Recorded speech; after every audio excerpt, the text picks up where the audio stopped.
잠언 말씀, 잠언 17장 1절에서 3절까지 말씀 교독하겠습니다. 자, 읽겠습니다. 마른 떡 한 조각만 있고도 화목하는 것이 제6이 집에 가득하고도 다투는 것보다 나으니라. 슬기로운 종은 부끄러운 짓을 하는 주인의 아들을 다스리겠고 또 형제들 중에서 유업을 나누어 얻으리라. 도가니는 은을, 풀무는 금을 연단하거니와 여호와는 마음을 연단하시느니라. 아멘. 기도하겠습니다. 성령의 하나님, 오늘 이곳에 함께 임재하여 주실 것을 믿습니다. 하나님 아버지가 우리들을 사랑하여 주셔서 오늘 어버이 주일을 맞이하였습니다. 성령님, 우리가 오늘 지혜로운 말씀으로 하나님 화목한 가정을 또 행복한 가정을 가지고 우리가 말씀을 나누고자 합니다. 성령님께서 함께하여 주시고 이곳에 아버지 하나님 하나님으로부터 오지 않는 모든 것들은 예수의 이름으로 명하노니 떠나가고 주님 우리들의 마음을 열고 길을 열어 주님의 말씀에 청종할 수 있게 도와주시옵고 주의 종의 입술에게도 성령의 입술, 능력의 입술이 되게 하여 주시어서 아버지 권세 있는 말씀만 전달할 수 있도록 도와주실 것을 믿사옵고 우리를 구원하신 예수님 이름으로 기도합니다. 아멘. 할렐루야. 네. 오늘은 무슨 주일이라고요?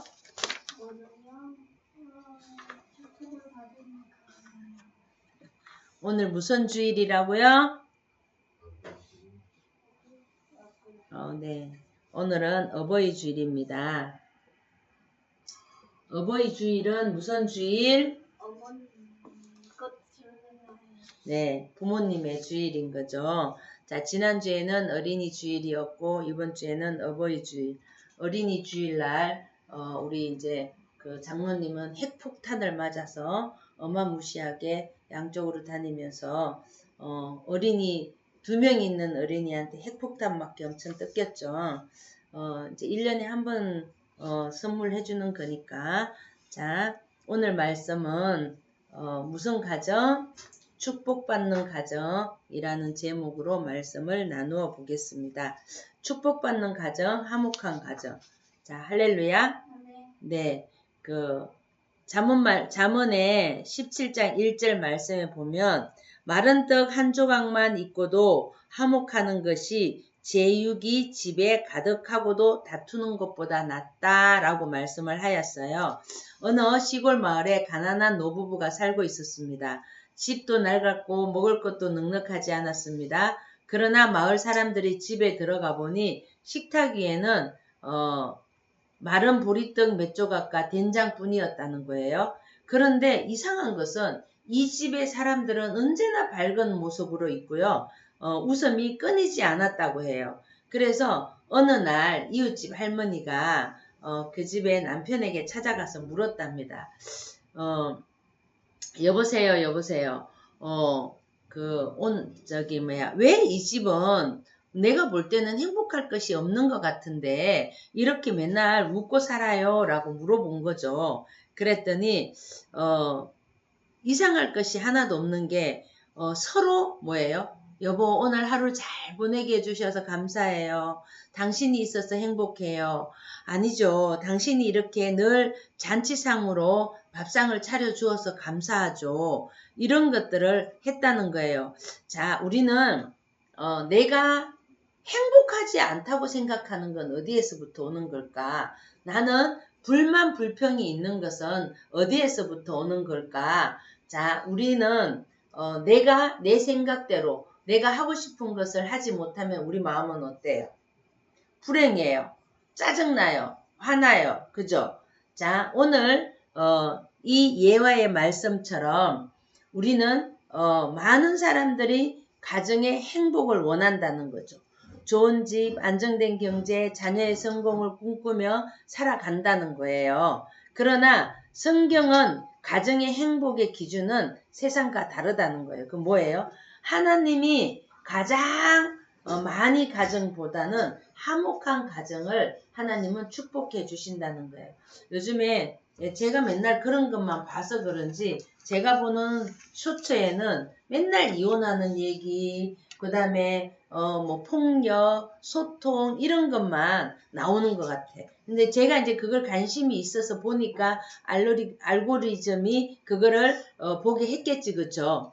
근데 정말 쇼츠에 있는 것처럼 세상 사람들을 이렇게 얘기를 듣고 이제 상담을 하러 오는 사람들의 얘기를 들어봐도 다 우리가 어렸을 때는 물론 뭐 우리 아버지가 가난해서 뭔가를 몰라서 폭력을 하고 밥상을 엎고 이랬지만 지금은 폭력을 하고 밥상을 엎는 그 수준을 지나서 더 많은 부모들이 자녀들에게 행해지는 것들을 보게 되어요. 이제 부모가 자녀에게 그 노엽게 하지 마라라고 했음에도 불구하고 자녀들에게 자기가 하고 싶은 말, 하고 싶은 행동, 지시와 명령들을 하기 때문에 문제가 생기는 것 같아요. 그래서 가정의 본질은 물질이 아니라 관계라는 거예요. 우리는 가족 간에도 관계가 중요한 거예요. 부부의 관계, 자녀와 자식과의 관계. 근데 이 관계가 작은 공동체에서 모든 교육들이 이루어졌을 때 사회에 나가서 관계도 잘하고 사람들하고 이루어지는 그런 대인관계도 잘하는 거죠.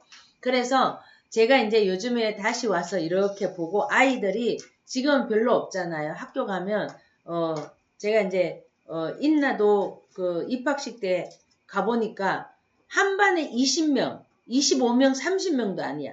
20명씩 60명밖에 없는데 제가 충격받았잖아. 애들이 뭐 많이 줄었지, 많이 없어. 이랬는데, 우리 유진이 다닐 때는 12반, 12반, 인숙이 다닐 때 7반 이렇게 있었거든요. 그런데, 아니, 그 몇 년 사이에 애들이 반도 아니야. 3분의 1로 팍 줄은 거죠. 그런데 여기에서 아이들을 적게 낳으면서 아이들에게 물질로 키우게 되는 거예요. 그러니까 물질로 키우니까 아이들이 뭐예요? 정서적으로 불안정한 관계가 되는 거예요. 그러니까 우리 이제 심리를 하시는 분들이 다 하시는 말씀이 우리 어렸을 때가 훨씬 좋았다 라고 얘기하는 거예요. 저도 우리 엄마 아버지를 만나지 않는다면 어린 시절이 저도 훨씬 좋았던 것 같아요. 왜? 아버지가 무섭고 두려웠지만 그럼에도 불구하고 함께 관계 소통하는 데 있어서는 서로 정서적으로 나눌 수 있는 게 좋았다라는 거예요. 물론 물질이 있는 사람들은 이렇게 차별이 많이 나니까 잘 해줄 수 있었겠지만 대부분은 우리 시골에는 없는 사람들이 대부분이었기 때문에 다 그런가 보다, 그렇게 사나 보다 라고 살았단 말이에요. 그죠? 근데 요즘에는 그렇지 않잖아요. 그래서 관계에서 그 다음에 사랑과 용서 하나님이 계셔야 된다라는 것을 우리는 얘기를 해요. 어째 하나님께서 우리에게 축복된 가정의 모습의 은혜는 그러면 어떤 것인가 라고 보니까 화목한 가정의 가장 큰 축복은 잠언 1장 17장 1절에 보니까 마른 떡 한 조각만 있고도 라고 얘기했어요. 그래서 우리 부부 그 수업할 때 심리적으로 수업할 때 부부가 가정에서 화목하게 살아갈 수 있는 방법은 제일 잘 살 수 있는 방법이 소통이거든요. 그러면 소통이 안 되어도 살 수 있는 게 그 다음에 돈이에요. 돈이 있으면 부부가 잘 살 수 있대. 왜 잘 살 수 있냐? 서로 돈 쓰느라고 바빠서. 그 다음에는 성적인 문제. 왜? 우리는 말로 소통하는 것도 있지만 육체로 소통하는 부분이 있기 때문에 서로가 잘 살 수 있다 그랬어요. 그래서 우리는 먹고 마시는 게 중요하지 않다. 가난을 해도 부부가 함께 서로 소통을 잘하는 부부는 돈이 없어도 살 수 있다라는 거예요. 돈은 있다가도 없고 없다가도 있어. 우리가 하고자 하는 소통, 마음의 내면이 채워지면은요, 물질적인 건 채워지는 건 두 번째 문제예요. 그래서 내가 질문을 아이들하고 소통을 할 때 지시와 명령하에서 키우는 자식과 소통을 하면서 키우는 자식들의 서로 다른 점이 뭐냐면 네 생각이 뭐야? 너가 왜 그렇게 생각해? 하고 두 번만 질문하면 그 다음에 답을 못해요. 이거는 가정에서 소통을 하지 않는다라고 보는 거예요. 그런데 부모님들한테 이렇게 물어보면 아니에요. 저희들은 잘해요. 잘하고 있어요. 막 이렇게 얘기를 하죠. 그런데 잘한다는 의미는 뭐예요? 내가 컸을 때보다 내 자녀에겐 훨씬 내 부모보다 내 자녀에게 내가 잘해주고 있다라고 생각하면 그 다음에 뭐예요? 몰라. 이제 자기가 뭘 잘못하는지. 그런데 정말로 자녀에게 자녀가 밝게 크는 모습들을 보면 자기 생각을 스스럼 없이 이야기를 잘할 때 그럴 때는 뭐예요? 부모가 지시하고 명령하지 않고 그 아이의 생각을 끝까지 들어주고 질문을 해주는 거예요. 아이가 이야기할수록 질문을 부모가 어떻게 해주냐 이게 중요해요. 그런데 우리는 이미 저는 그런 것 같아. 이미 내가 무엇을 물어봐. 나는 내가 예를 들어서 내가 이 카네이션 꽃을 너무 이쁘게 생각해. 그런데 이거는 내 기준에 이쁜 거잖아. 다른 사람이 카네이션 꽃을 빨간 거를 예뻐할 수도 있고 저렇게 주황색을 예뻐할 수 있고 그죠? 또 분홍색을 예뻐할 수도 있단 말이에요. 그런데 나는 그런 색깔에 보다 이렇게 색이 여러 가지 섞여져 있는 조화로운 꽃을 좋아해. 그래서 물어보지. 인수가 너 이 꽃 너무 예쁘지 않냐? 전 별로 안 예쁜데요. 그럼 우리는 어떻게 생각해? 마음이 여기가 쎄해가지고 마음이 상한 거야. 그러면 왜 내가 하는데 나와 함께 생각을 같이 해주지 않지? 라고 우리는 속상해하고 있는 거예요.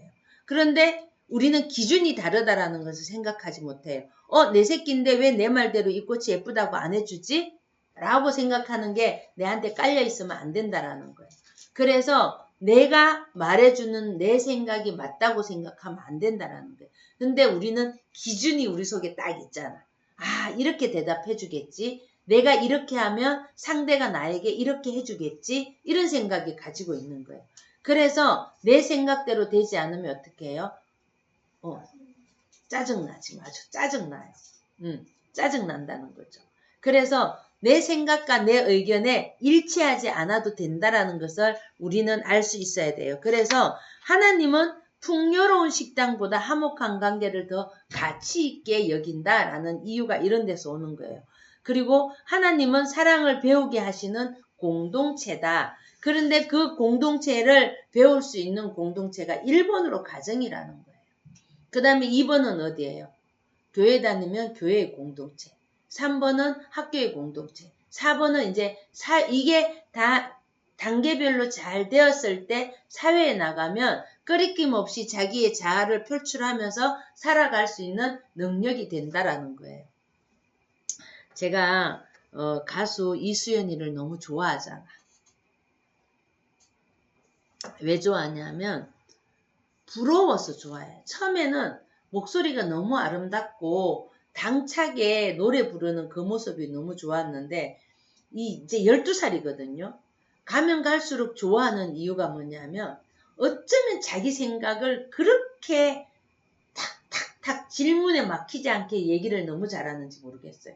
제가 그 속보이는 TV에 나왔을 때 촬영하는 건 힘들지 않았어. 막 4시간, 5시간 촬영하면 25분 나오잖아요. 그런데 힘든 부분이 뭐였냐면 제일 마지막에 촬영했던 이 내담자에 대해서 이렇게 한마디의 질문으로 정리를 이렇게 딱 해서 1대1로 딱 카메라를 딱 보고 이야기를 해야 되는데 제가 그게 너무 안 되는 거야. 너무 부담스러운 거예요. 그래서 제가 4편 나오고 그만뒀잖아요. 근데 지금 생각하면 그때 계속 할 걸. 계속 콜이 들어왔었거든요. 그런데 이제 그만할래요. 제가 이렇게 얘기했단 말이에요. 이게 제 자존감 문제였던 거죠.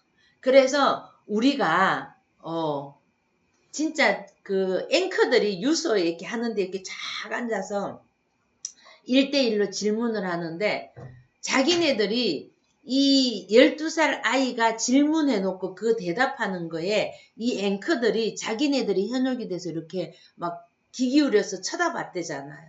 그 정도로 자기의 표현을 잘하는 거예요. 그래서 얘는 7살 때 아빠가 돌아가셨잖아. 태어나자마자 엄마는 없었고 그런데 이 할머니, 할아버지가 이 아이들을 얼마나 잘 키워놨길래 자기 자존감을 그렇게 끊임없이 그럼 이 다음에 너의 꿈은 뭐냐 이렇게 얘기했을 때도 탁탁탁 이야기를 나누는 것을 제가 볼 때 너무 부러운 거예요. 그래서 화목한 하나님은 화목한 것은 성품이에요. 내 성품, 내 자아가 부모의 자아가 어떠냐에 따라서 자녀의 자아도 형성이 된다는 거죠. 그리고 에베소서 2장 14절의 말씀에도 그는 우리의 하평이신지라 그러므로 화목한 가정은 하나님의 임재가 머무는 가정입니다. 라고 얘기를 했어요. 하나님 말씀이 우리 가정에 늘 머물러 있다면 우리는 화평한 가정을 누릴 수 있다. 왜? 하나님께서 지혜를 주시거든요. 두 번째로는 가정을 무너뜨린대요. 성경을 반복해서 다툼은 위험을 경고하고 있죠. 잠언 21장 9절 말씀에도 이렇게 있어요. 다투는 여인과 함께 큰 집에 사는 것보다 움막에서 혼자 사는 것이 나으리라 라고 얘기를 했어요. 그쵸. 늘 싸움을 거는 사람은 누구도 옳지 않다. 이렇게 얘기를 하는 거죠. 그래서, 제가 이제 이 말을 준비하면서 또 예전에 저에게 어떤 목사님이 예언한 게 떠오르는 거야. 그런데 제가 마음이 옳지 않아서 그거를 딱 쳐내지 못했는데, 이제는 정리를 하면서 좀 나의 남은 인생에 마무리를 좀 해야 되겠다 이런 생각을 또 한번 해보게 되었거든요. 우리는 부부관계만 말하는 것이 아니라 가정 안에서 끊임없는 비난과 분노가 있으면 모든 영적인 분위기가 망가진다는 거예요. 사랑하는 성도 여러분, 여기가 아이들보다 어른들이 많이 지금 있으신데 우리가 어른의 입장으로서 60년 동안 살아오면서 30년 동안 살아오면서 내가 가지고 있는 내 마음가짐에 나는 어떤 것이 있는가? 하나님이 내 속에 임재하는 것이 1번인가? 아니면 하나님을 믿는 것이 하나의 신앙의 도구인가? 또 내가 가장으로서, 내가 아내로서, 남편으로서 나는 어떤 위치에서 어떻게 했는가 한번 돌아보는 이 시간이 되시길 예수님 이름으로 축복합니다. 12장 18절 말씀에도 칼로 찌른같이 함부로 말하는 자가 있거니와 지혜로운 자의 혀는 양약과 같으니라 라고 얘기했어요. 우리는 가정 안에서 어떤 언어를 사용하는가 자기는 몰라요. 내가 어떤 상태에 있는지. 제가 이번 주에도 대학생 아이들에게 수업하면서 얘들아 내가 살아온 시대보다 니네들이 사는 시대가 훨씬 힘들어. 제발 있잖아. 정신 차리고 내 마음속에 뭐가 있는지 좀 봐줄래? 그랬을 때 니네들이 40대, 50대 가서 결혼을 하면 배우자도 잘 만날 수 있고 아이들도 잘 키울 수 있고 사회 나가서 니네 간호사가 될 건데 더 잘 살 수 있고 환자들을 잘 대해줄 수 있어. 이런 얘기 하잖아요. 애들이요, 눈이요, 동글동글해갖고, 반짝반짝반짝해서 막 듣고 있어요. 그럼 나는, 막 이게 있잖아. 더 길게 하면 잔소리잖아. 그런데 막 더 하고 싶은 거야, 막 얘네들이. 그러니까 이 말을 수업 시간마다 정체성을 찾아라, 라고 수업 시간마다 얘기하는 것 같아요. 왜? 내가, 애착의 문제 때문에 내 스스로 정체성이 안 되니까 아이들에게 자꾸 이 얘기를 더 많이 해주는 것 같다라는 게 내가 느껴져요. 그러면 뭐야? 이건 잔소리거든요. 자, 그러려면 어쨌든 지가 여러분들도 정말 내가 내 속에 무엇이 있는가 옳다가 아니라 내가 어떤 언어를 사용을 하는가 우리는 알아야 돼요. 제가 학교 프로그램 다닐 때 아이들에게 듣고 싶은 말, 듣기 싫은 말 프로그램 하거든요. 그럼 전지를 한 장 딱 깔고 한 모둠에 많아야 6명이에요. 6명을 앉혀놓고 듣고 싶지 않는 말을 써라 그래. 그러면은 엄청난 욕을 많이 써요. 엄청난 욕을 많이 썼는데 저는 우리 아버지가 저를 정말 엄청 폭력을 했지만 저희 아버지는 진짜 욕을 하지 않아요. 제일 큰 욕이 이놈의 지지배가! 이 욕이 제일 큰 욕이었거든요. 그런데 내가 있잖아 이렇게 살면서도 들어보지 못한 욕들을 아이들이 써놔요. 그러면 도대체 얘들아 이 욕은 어디서 들었어? 이러면 아이들이 뭐라고 얘기할 것 같아요? 뭐라 그래? 어디서 이런 욕들을 들었어? 네. 부모들은 다 저렇게 얘기해요. 친구들한테 들었다고. 그런데요.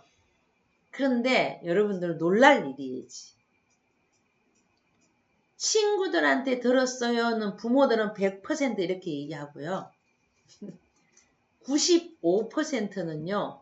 다 부모님한테 들었다. 그 부모들을 교육할 때 물어보면 자기네들은 그런 욕을 한 적이 없대. 거의 90%가 한 적이 없다라고 얘기해요. 근데 애들은 왜 부모한테 들었다고 얘기할까? 자기네들이 화가 나면 어떤 언어를 썼는지 아무도 몰라요. 그거 언제 들었겠어요? 이제 자기 화가 쫙 올라왔을 때 그냥 공격을 하는 거예요. 그리고 언제 해? 제일 많이 듣는 거는 뭐예요? 부부싸움 했을 때. 부부싸움하면 이성을 잃고 하잖아. 그때 듣는 거예요. 그러면 애들은 절대 거짓말 하지 않아요. 특히 내가 들어가는 프로그램 속에서는 그렇게 하네. 근데 긍정적인 말 쓰라 그러면 아이들이 쓸 게 없어. 전지가 막 놀고 있어요. 우리는 긍정적인 거를 잘 사용해 보지 않으면 할 수가 없어요. 자, 그래야 해서 우리는 축복된 가정은 사랑과 용서를 실천하면서 살아야 한다는 거예요. 화목은 저절로 이루어지지 않아요. 서로의 허물을 덮어줄 때 가능하다라는 거죠. 베드로전서 4장 8절 말씀에 보니까 무엇보다도 뜨겁게 서로 사랑할지니 사랑은 허다한 죄를 덮느니라. 가정 안에는 실수가 있고 부부도 상처를 주고 자녀도 부모를 아프게 할 수 있죠. 그죠? 할 수 없지 않아요. 그런데 그거를 우리는 이해하고 용납하고 용서할 수 있는 일을 해야 돼요. 제가 어저께 이 말씀을 하고 제가 헤이씨 마음에서 지어씨 이놈 지집애 내가 이러면서 하다가 이거를 설교 준비하고 어저께 밤에 기도하면서 하나님 정말 잘못했어요. 우리 딸을 하나님 정말 마음의 상처를 풀고 아버지 엄마한테 연락 안 해도 서로 행복하게 잘 살 수 있게 해주세요. 제가 이렇게 회개 기도를 했다는 거 아니겠어요. 우리는 내 마음속에 한을 품고 있으면 상대가 손해가 되지 않아요. 내가 손해가 되는 거지. 그래서 우리는 하나님 앞에 토설하고 기도하고 그 사람을 다 용납하고 받아줄 수 있어야 된다라는 거예요. 할렐루야. 골로새서 3장 13절 말씀에도 보니까 누가 누구에게 불만이 있거든 서로 용서하며 피차 용서하되 주께서 너희를 용서하신 것 같이 너도 그리하고 라고 말씀하셨어요. 하나님은 우리가 잘못해서 하나님 죄송합니다 라고 하면 하나님이 어떻게 해요? 우리를 사랑하는 딸아 그럼에도 불구하고 나는 너를 사랑한다. 실수할 수도 있지 뭐가 문제야 라고 얘기할 수 있다라는 거예요. 할렐루야. 아멘. 하나님은 우리를 사랑해주고 내가 사랑받고 있는 것만큼 우리가 누구를 사랑하고 누구를 용서해 준다면 내가 삶을 행복하게 살지 않을까라는 생각을 해요. 할렐루야. 마음이 아프대요. 자, 용서가 없는 가정은 메말라진 가정이다. 겉으로 함께 살아도 마음속에는 분노와 서운함이 쌓이면 영혼은 메말라진다라는 거예요. 할렐루야. 내가 살아갈 수 있는, 저는 저를 보면 그래요. 제가 살아갈 수 있는 게 돌아보면 억울한 게 진짜 많거든요. 정말 내 뜻대로 되는 게 1도 없어요.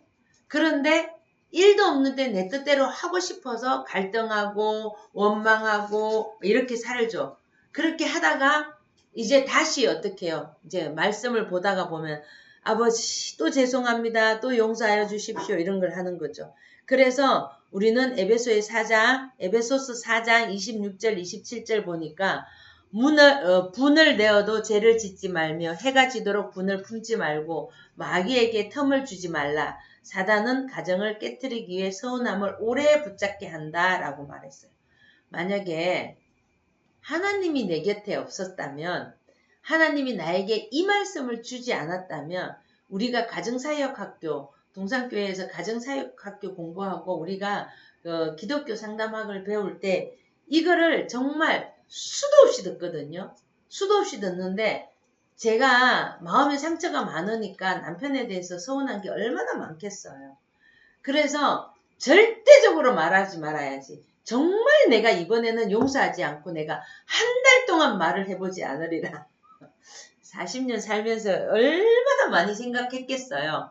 그런데 결국은 내가 분을 딱 품고 있으면 어느 날, 어느 시간에 하나님이 이 말씀이 잘 딱 찾아와서, 맞아. 하나님이 오늘 밤 잠자기 전에 모든 문제를 다 해결하라 그랬어.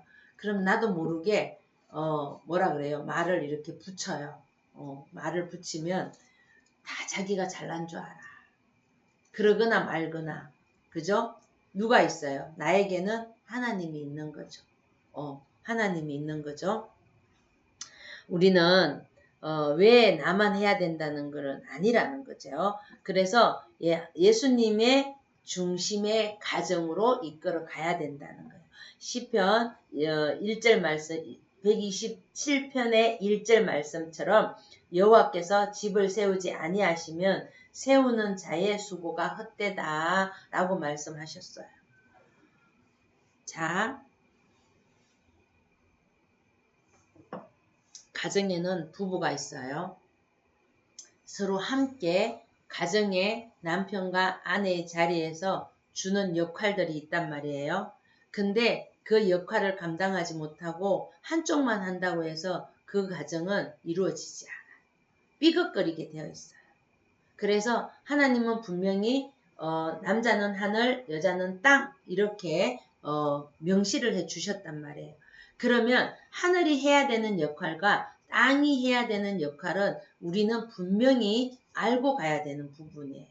하나님이 저희는 배울 때 남자는 하늘, 여자는 땅 이거를 막 남자는 모든 권세적으로 막 이렇게 하라 그랬는데 제가 부부 상담을 하면서 성경적으로 풀이를 해내야 되는데 성경적이지 않고 믿지 않는 사람들도 이거를 잘 풀이해낼 수 있는 방법이 뭘까? 라고 하나님께 기도했을 때 하나님이 그런 지혜를 주시더라고요.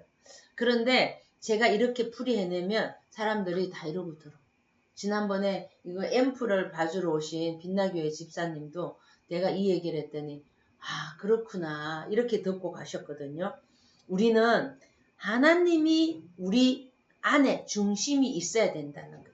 그래서 하나님이 주시는 역할을 우리가 잘 해내야 된다는 거예요. 그래서 예수님이 중심이 되면 사랑과 섬김의 이해가 살아나고 가정 예배가 중요하고 함께 기도하는 시간이 중요하고 말씀을 나누는 가정은 절대적으로 무너지지 않는다라는 거예요. 할렐루야. 하나님은 가정을 연단하시면서 성숙하게 한다는 거예요. 아이들이 태어나서 처음부터 걷지 않아요? 뒤집기 1번 하잖아. 그죠? 그 다음에 뭐예요? 배로 기든 무릎으로 기잖아. 그 다음에 잡고 일어서고 그 다음에 그런 말을 하는 거예요. 우리 신앙도 이거와 마찬가지로 그렇게 한 단계 한 단계 있다라는 거예요. 그러면 여러분들의 신앙이 지금 어디에 머물러 있는지 한번 보세요. 내가 지금 걷고 있는 단계인가? 무릎으로 기고 단계에 있는가? 아니면 아직도 누워서 젖 먹는 단계인가? 우리 이게 연단이에요.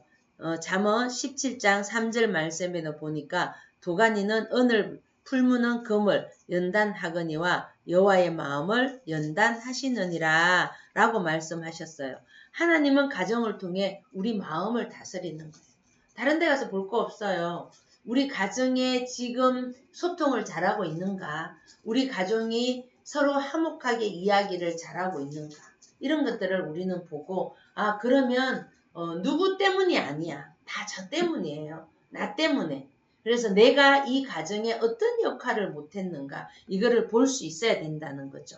자, 가정은 우리의 모습이 드러나는 자리예요. 교회에서 웃을 수는 있지만 집에서는 인내하기가 어렵다라는 거죠. 그래서 교회 설교 말씀을 열심히 잘 듣고 이제 진짜 이렇게 해봐야지 라고 딱 하다가 문을 열고 딱 나가는 순간 이제 속에서 어떠한 사람의 행동들을 보면 쫙 올라오잖아. 그죠? 이런 걸 우리는 연단이라고 얘기하고 있습니다. 연단은 파괴가 아니라 성숙이다. 지금 여러분 고난의 단계가 있으세요? 우리 그 순복음교회 목사님의 설교를 짤막짤막한 거를 가끔씩 듣는데 제가 화장하면서 이렇게 딱 틀어놓은 단계가 뭐냐면 여러분 지금 힘들고 어려운 단계에 있습니까? 엘리야처럼 로뎀나무 아래에서 만나를 먹고 힘을 얻어서 간 것처럼 여러분들도 힘을 얻어 갈 수 있는 그런 단계가 되어야 합니다. 그러면서 막 이렇게 이제 설교를 이어져 갔거든요.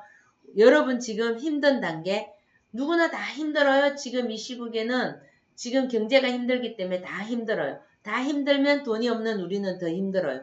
그럼에도 불구하고 하나님은 우리를 굶기지 아니하시고 하나님은 우리를 먹이시고 입히신다라는 거예요. 살아갈 수 있는 방법들을 우리에게 다 주신다는 거죠. 로마서 5장 3절 4절 말씀해 보니까 환난은 인내를, 인내는 연단을, 연단은 소망을 이루는 줄 압니다 라고 얘기했어요. 연단을 짧게 받으려면 빨리 내가 깨닫고 돌아가야 되는 거죠. 빨리 깨닫는 길이 뭐예요? 살아계신 하나님의 말씀을 우리는 깊이 묵상하는 자가 되어야 된다라는 거예요. 자, 믿음의 가정은 끝내 회복이 된다라는 거예요. 여호수아 24장 15절 말씀에도 보니까 오직 나와 내 집은 여호와를 섬기겠노라 라고 우리가 고백했을 때 하나님은 우리 가정을 화목해 해주신다 라고 한다는 거예요. 우리 가정은 완벽하지 않아요. 그리고 하나님을 함께 바라볼 수 있을 때 화목한 거예요. 누가 예수를 안 믿는다 아니에요. 누가 이 가정에서 서로 가족들이 하나님을 바라보는 게 하나가 되어져야 된다라는 거예요. 할렐루야. 눈물이 있어도 함께 기도하고 기도하면 소망이 이루어지고 상처가 있어도 하나님 안에 다시 일어설 수 있는 우리 로뎀나무교회 성도들이 되시길 예수님 이름으로 축복합니다. 할렐루야. 아멘. 하나님이 원하시는 가정은 완벽한 가정이 될 수가 없어요. 왜? 상처가 많은 사람일수록 한 단계 넘고 한 단계 넘고 한 단계 넘고 살아야죠. 제가 이제 작년 9월부터 계속 힘이 들어서 이제 너무 에너지가 빠지니까 제가 1월 달에는 하나님 진짜 안 살고 싶다니까요. 그만 살고 싶다니까요. 그런데 왜 나를 여기까지 이끌어 주셔가지고 저를 이런 고난을 맞이하게 만드세요. 저에게 그러면 하나님이 내가 주의 종을 하고 이렇게 살아가고 이 사람들을 이렇게 하기를 원하신다면 저에게 더 뭔가를 주셔야 되지 않아요? 제가 막 이렇게 기도하죠. 하나님 영권 있건 물건을 좀 주시던지요. 아니면 내가 원하는 사람을 붙여 주시던지요. 제가 이렇게 기도하잖아요. 그럼 하나님이 뭐라고 그러고 기도해서 막 하고 있으면 어김없이 사랑하는 내 딸아 내가 너와 함께하고 나는 너의 고민을 다 한다. 그런데 이렇게 얘기해. 그런데가 왜 붙냐고 막 이렇게 얘기해. 그런데 이렇게 얘기해요. 그렇지만 하나님이 나를 사랑하고 내가 아직도 용서하지 못했던 거 내가 아직도 버리지 못했던 것들이 있다라는 것을 하나님은 또 보여주시게 된다라는 거예요. 그럼에도 불구하고 또 살아있고 하나님이 나를 병을 고쳐주시고 또 이 상황 속에 정말 돌이켜보면은요 많은 기적을 저에게 주셨어요. 많은 기적을 남편을 위해서 매달 금식 기도해라. 그랬더니 뇌출혈로 쓰러졌을 때도 살아나서 지금 20년을 꼬박 잘 살고 있잖아. 가끔은 그러지. 내가 왜 내 말도 안 듣는데 살게 해주세요. 그럼 하나님 뭐라 그래? 왜 네 말을 들어야 되니? 이렇게 얘기를 하는 거죠. 그래서 내 이름으로 살아갈 수 있는 건 아무것도 없다라는 것을 이 시간 다시 한번 고백합니다. 마른 떡 한 조각만 있어도 화목한 것이 육선의 집에 가득하고 다투는 것보다 낫다 그랬어요. 돈이 많아서 내가 육적으로 하고 싶은 걸 다 하고 살면 행복할 것 같죠? 부자들은요, 마음이 공허해서 못 살아요. 돈이 많으면요, 돈 쓸 때는 순간이에요. 그런데 보리떡 한 조각을 놓고 오늘 감사한 거리를 찾고 예배하고 서로 있었던 일에 나누었을 때 마음이 가득 채워진다는 걸 여러분들이 경험하는 우리 로뎀나무교회 성도들이 되시길 예수님 이름으로 축복합니다. 아멘. 아멘. 네, 기도하겠습니다. 사랑하는 하나님, 우리 가정에 주님의 은혜를 붙들어 주시옵소서. 다툼보다 화목을 선택하게 하시고 정죄보다 이해하게 하시며 상처보다 사랑을 말하게 하시게 하시며 우리 가정의 중심에 우리 예수 그리스도를 모시게 하시고 기도와 말씀 위에 세워진 믿음의 가정이 되게 하여 주시옵소서. 상처난 관계가 회복되고 또 부부와 자녀 사이에 하늘의 평강을 허락하여 주시오며 성령 하나님께서 붙들어 주시는 믿음의 가정, 성령의 가정, 능력의 가정이 되게 하여 주실 줄 믿고 우리를 구원하신 예수님 이름으로 기도합니다. 아멘.